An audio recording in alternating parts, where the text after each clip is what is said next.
Ya.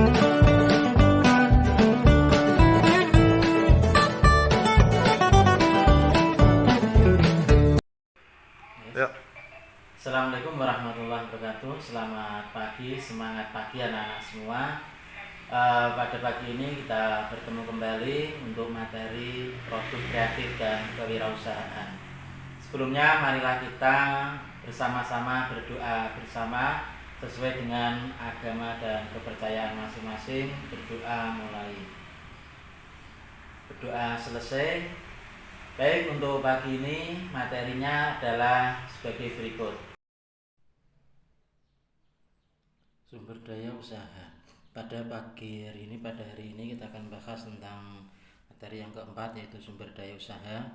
Sebagian orang menganggap bahwa sumber daya usaha ini ketika kita mau melakukan usaha menggunakan uang atau modal di sini. Jadi orang akan terbentur ketika akan membangun usaha, modalnya apa? Aku ganti modal, saya tidak punya uang dan lain sebagainya. Ini adalah satu bentuk yang mengatakan atau menganggap bahwa sumber daya usaha itu hanya uang atau hanya modal. Padahal sumber daya usaha tidak hanya itu, lebih dari itu. Ini.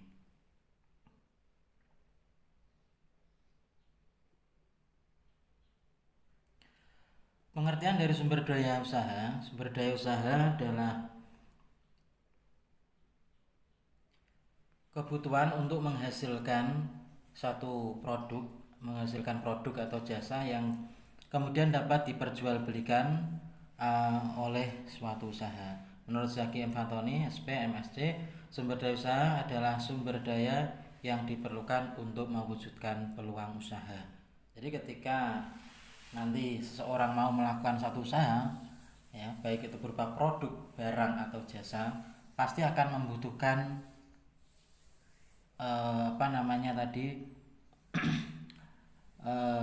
sumber daya usaha di sini. Nah, sumber daya usaha itu tadi bisa berupa barang, bisa berupa uang, bisa berupa keahlian dan lain sebagainya. Perencanaan sumber daya usaha di sini perencanaan sumber daya perusahaan atau sering dengan disebut singkat IRP, istilah beberapa dalam bahasa Inggrisnya Enterprise Resource Planning, adalah sistem informasi yang diperuntukkan bagi perusahaan manufaktur maupun jasa yang berperan mengintegrasikan dan mengotomatisasikan proses bisnis yang berhubungan dengan aspek operasi, produksi maupun distribusi di perusahaan bersangkutan. Nah, di sini dalam perencanaan itu mulai dari awal sampai akhir, katakanlah. Jadi tidak hanya membutuhkan uang, tetapi di sini juga membutuhkan yang lain, dari bahan baku, dari proses produksi, dari sampai pada distribusi atau pemasaran. Kemudian 4 kelompok sumber daya yang dibutuhkan dalam menjalankan usaha. Dari sumber daya tadi kelompokkan ada 4. Yang pertama ada sumber daya material. Tentunya ketika seseorang melakukan usaha atau wirausaha melakukan usaha, ini membutuhkan sumber daya material, butuh bahan baku. Yang kedua, sumber daya finansial. Jadi membutuhkan juga uang, modal. Nah, di finansial ini sini adalah finance, adalah keuangan. Tentu dalam melakukan usaha tidak lepas dari kebutuhan uang. Yang ketiga, sumber daya manusia. Dalam melakukan bisnis apapun pasti membutuhkan orang. Jadi sumber daya manusia pasti membutuhkan sumber manusia, karena manusia sebagai pelaku, sebagai intelektual, sebagai konseptor, sebagai pelaksana. Walaupun suatu sistem sudah otomatisasi, tetapi tetap membutuhkan orang sebagai kreatornya. Kemudian yang keempat, sumber daya informasi. Jadi setelah kita memiliki 3 tadi, masih membutuhkan sumber informasi. Karena apa? Tadi misalnya kita membutuhkan memiliki material, misalnya mau membuat katakanlah tepung tapioka, ada materialnya ketela, ada finansialnya untuk membeli alat dan sebagainya, ada orangnya. Nah, berarti membutuhkan informasi mungkin terkait teknik pembuatan tapiokanya, terkait dengan informasi pemasarannya, terkait bagaimana informasi tentang harga pasar dan sebagainya, sehingga informasi-informasi tersebut yang sifatnya luas ini menjadi juga sebuah sumber daya yang sangat penting yang kita butuhkan dalam kegiatan usaha. Kemudian menurut para ahli, sumber daya ini ada usaha ini ada bertiga pendapat. Yang pertama menurut Harrington, Emerson Weiner, John dan Prestus Robert. Ada yang pertama manusia, money, uang, material, objek, mesin dan metode atau cara kerja. Ini sumber daya menurut Harrington. Kemudian menurut Money James ada 3, manusia, facility, kemudian metode cara kerja. Ini lebih ringkas. Jadi untuk melakukan usaha membutuhkan orang, ada fasilitas, ada alat dan cara kerjanya. Kemudian menurut Peter Drucker ada beberapa, yaitu pertama posisi pasar. Ini jadi ada produk itu ketika nanti di pasar itu bagaimana, laku enggak, ini sumber daya. Jadi ketika kita membuat produk, bisa mungkin produk itu yang laku, layak jual.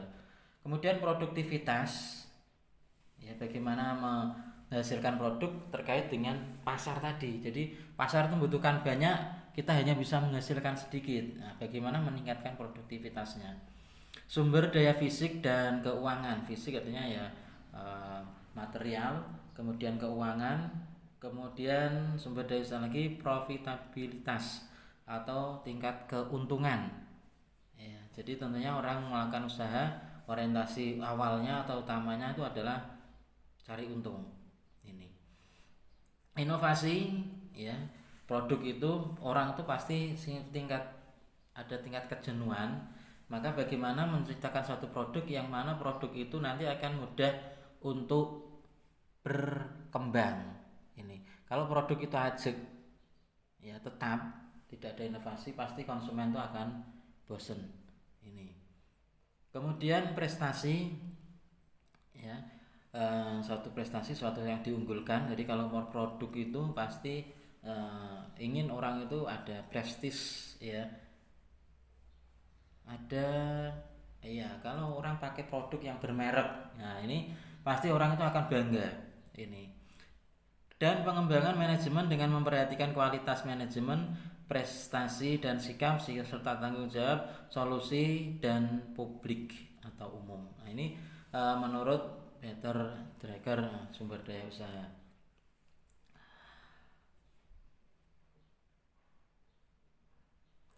Nah, kita lanjutkan. Perencanaan sumber daya usaha. Menurut Josh Terry, dalam Principles of Management, sumber daya usaha itu perlu ada perencanaan. Menurut Josh Terry ini ada 6 unsur manajemen yang dikenalkan dengan 6M istilahnya. Ini yang pertama atau manusia atau sumber daya manusia. Ya. Jadi di dalam melaksanakan kegiatan usaha, bagaimana kita merencanakan sumber daya manusianya, siapa yang akan mengelola, siapa manajernya, ya ini sesuatu yang pasti akan menjadi pemikiran pertama, yaitu orangnya, pelakunya siapa.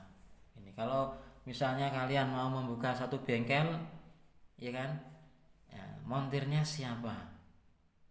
Ini jangan ya ketika kita mau melakukan membuka usaha, kita belum memiliki bayangan terkait dengan sumber daya manusianya. Jangan-jangan nanti sumber daya manusianya tidak berkualitas. Dalam manajemen, faktor manusia menjadi faktor paling utama dan menentukan. Manusialah yang membuat tujuan dan manusia juga yang melakukan proses untuk mencapai tujuan. Tanpa adanya manusia tidak ada proses kerja. Yang diperlukan dalam kegiatan sumber daya manusia adalah adanya faktor yang harus diperhatikan dalam perencanaan sumber daya manusia, faktor analisis jabatan, adanya faktor kebutuhan jabatan, faktor tugas dan tanggung jawab karyawan, faktor kebutuhan perekrutan. Ini bagian dari manajemen sumber daya manusia. Yang kedua, money atau biaya atau uang. Sumber daya usaha pasti ya, usaha apapun pasti membutuhkan uang di sini. Money atau dana atau uang yang dibutuhkan oleh suatu usaha untuk membiayai operasional usaha, baik untuk kegiatan produksi maupun penjualan. Jadi uang pasti akan berperan dalam satu kegiatan usaha, walaupun itu uang bukan segalanya, tetapi segalanya membutuhkan uang. Ya, jadi dalam usaha pun juga membutuhkan uang. Untuk apa? Ya, contohnya direncanakan untuk bahan baku, pembelian bahan, tenaga kerja, ya, bayar upah tenaga kerja, pembayaran listrik, telepon, internet, biaya administrasi, untuk kemasan, untuk bahan perlengkapan atau tambahan dan lain sebagainya. Itu juga membutuhkan biaya atau membutuhkan uang. Kemudian yang ketiga, material atau bahan baku. Bahan baku adalah bahan yang digunakan untuk mencapai tujuan, yaitu menghasilkan produk jual. Banyak manfaat yang diperoleh jika melakukan perencanaan bahan baku. Di antaranya mempunyai standar bahan dalam jumlah, ukuran, jenis, dan merek bahan baku. Jadi ketika kita mau melakukan produksi pasti ada standar ini. Jadi kalau produknya itu pengen yang bagus, ya pasti kualitasnya bagus, jumlahnya dari sisi materialnya ini, baik itu bahan baku, merek, jenis, ukuran dan sebagainya sesuai dengan standar yang ditentukan. Mengetahui pemasok dan penyedia bahan baku yang sesuai dengan harga yang bersaing, karena sifat dari usaha diharapkan akan bersifat permanen, terus kontinu, sehingga pemasok itu menjadi salah satu juga faktor penting dalam kegiatan usaha, sehingga kita tidak terlalu direpotkan untuk mencari bahan baku, karena bahan baku yang sudah tersedia dan disiapkan oleh pemasok dengan kualitas yang kita harapkan, yang kita inginkan. Ini ketika bahan baku itu tidak tersedia, pasti akan usaha itu tidak akan berjalan dengan lancar. Misalnya seperti pabrik kacang misalnya, maka pabrik kacang itu akan menyediakan atau bahan baku terus kontinu selama 1 tahun ada produk kacang. Bagaimana terkait dengan penyediaannya. Nah, ini menjadi bagian dari manajemen bahan baku material. Yang ketiga, dapat menghitung harga pokok produk yang akan dijual. Ini karena dengan ketika kita menghitung dengan baik, dengan tepat, kita bisa memperhitungkan dengan baik dan tepat juga, tentunya apa yang kita harapkan, kita inginkan bisa akan tercapai dengan maksimal. Contoh standarisasi bahan baku, misalnya bahan baku utama, jenis bahan pelengkap, kebutuhan bahan, merek bahan baku, harga bahan baku. Ini perlu sangat diketahui oleh seluruh, ya tentunya dipersiapkan dalam seluruh komponen tersebut dengan persiapan yang bagus. Bahkan kadang dalam satu perusahaan ini tidak hanya menyediakan stok bahan baku, tidak hanya cukup untuk 1-2 hari, 1-2 minggu atau 1-2 bulan, tetapi persediaan stok itu untuk 1-2 tahun sudah dipersiapkan sebelumnya. Ini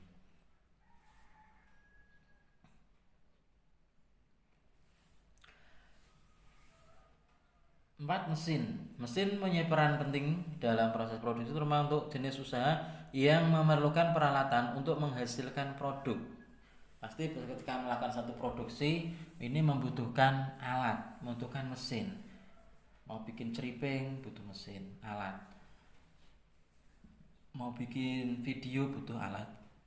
Mau bikin tempe butuh alat dan sebagainya. Maka peran penting juga perlu diperencanakan dengan baik. Alat yang kita gunakan, semakin alat itu semakin bagus, akan tentunya akan semakin memudahkan kita dalam menjalankan kegiatan usaha. Seperti misalnya perencanaan mesin untuk membuat konten video YouTube, misalnya ada kamera, ada tripod, ada lensa, ada laptop dan lain sebagainya. Kemudian metode cara kerja itu persiapkan juga bahwa kita juga harus memiliki standar yang dibutuhkan untuk melakukan kerja, baik misalnya di restoran, di hotel, ya, di butik, di konveksi atau di salon, pasti itu ada standar kerjanya masing-masing yang harus diketahui dan dijalankan. Yang keenam, market pasar. Pasar adalah sekumpulan pembeli dan penjual yang berinteraksi atas suatu produk atau kelas produk tertentu. Jadi perencanaan yang terakhir adalah pasar. Kita juga harus merencanakan produk itu nanti akan dipasarkan atau dijual kemana. Dengan kita mengenal dengan produk atau pasar, maka kita akan bisa mempersiapkan produk yang pas. Oh, ini produk akan dijual ke kota, oh ini dijual ke desa, dijual ke luar negeri, dijual untuk anak-anak, ini untuk kelompok misalnya ibu-ibu muslimah, atau ini mungkin untuk anak-anak muda yang gaul dan sebagainya, sehingga kita bisa mempersiapkan produk sesuai dengan selera dan kapasitas mereka masing-masing. Sehingga di sini dalam pasar itu kita perlu merencanakan ada namanya segmentasi pasar. Kita mengkelompokkan, oh pasar menurut usia, anak-anak, laki-laki, balita, orang tua dan lain sebagainya. Ada tingkat pendidikan, ada S1, S2 dan seterusnya. Ada pasar menurut wilayah, ada kelurahan, kecamatan, kota madya, kabupaten, pulau, ya, dan lintas pulau dan lain sebagainya. Kemudian menurut tingkat ekonomi, ada menengah ke bawah, menengah ke atas, ada menengah ke ini penghasilan tertentu. Ini menjadi satu bentuk tingkat ekonomi, menjadi juga pertimbangan. Jadi misalnya kita mau menjual satu produk, tentu kita memperlihatkan konsumennya. Pasar menurut segmentasi, distributor, agen, grosir, pengecer dan atau penjual langsung, tentunya segmentasi ini menjadi juga yang sangat dipertimbangkan. Sebagai contoh misalnya kayak produsen HP misalnya. Produsen HP tentunya akan menciptakan produk yang bermacam, ya. Kenapa? Karena ya segmentasinya tadi berbeda. Oh, ini untuk anak-anak yang suka foto-foto. Oh, ini untuk ibu-ibu. Ya, oh ini untuk merekam video. Oh, ini untuk bisnis. Oh, ini hanya untuk sekadar alat komunikasi. Maka seri daripada HP cukup banyak sekali. Karena apa? Karena ini tadi, ya, pasar. Melihat pasarnya. Tidak mungkin satu produk itu satu HP misalnya hanya satu jenis atau satu seri saja, ya. Ya tentunya HP ini cah 6 karo wong tua mesti beda, ya kan. Anak-anak dengan laki-laki, perempuan, atau pebisnis, atau orang yang sekedar butuhnya telepon dan sebagainya, tentunya kebutuhannya berbeda. Demikian untuk materi pada pagi hari ini, saya kira cukup. Terima kasih. Jika ada pertanyaan nanti silakan dikirim di komen, ya, ditulis di sini atau lewat japri pada saya, dan kurang lebihnya mohon maaf. Assalamualaikum warahmatullahi wabarakatuh.